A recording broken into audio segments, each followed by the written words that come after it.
Lisa Marie Hodge. Women Kelly. Our Senior Senator, Tonesia Rogers. Our appointed Secretary, Cody Richardson. Our Treasurer, Tanya Green. In his absence, our Vice President, Kashkim Busu. And our elected President, Johan Seheni. And also in his absence, our student representative to the Board of Trustees, Devon Williams. Representing you, the SGA 2015-2016.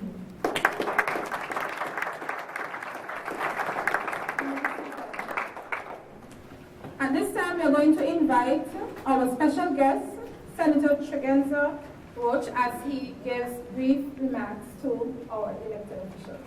Let's give a round of applause.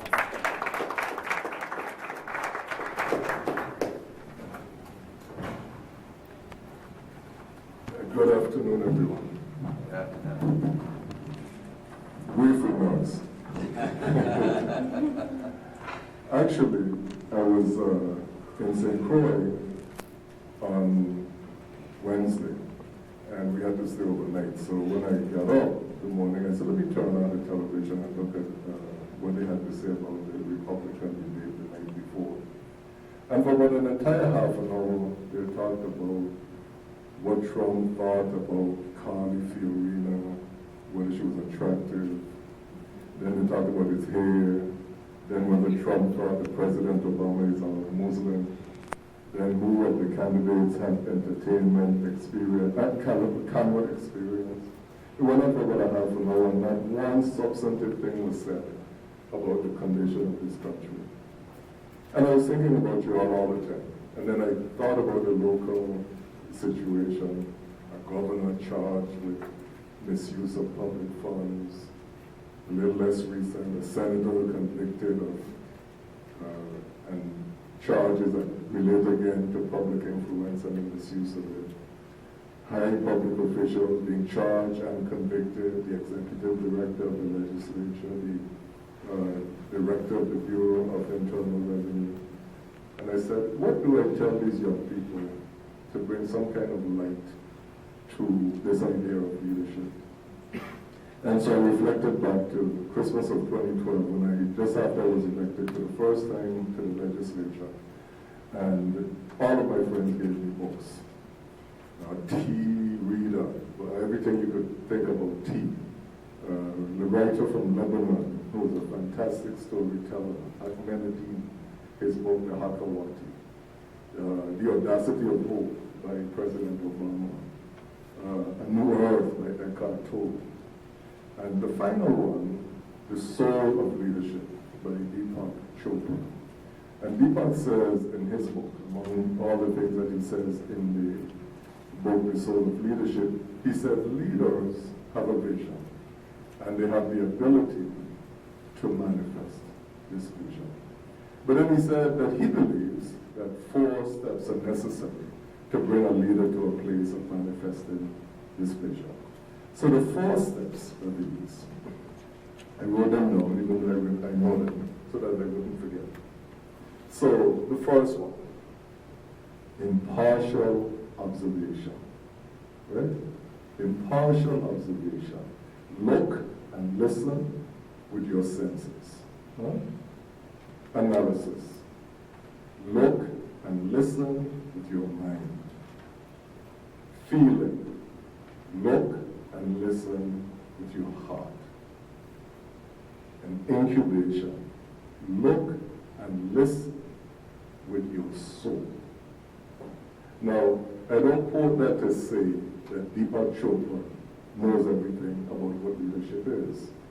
But it is important when you assume the mantle of leadership to cultivate sources of wisdom.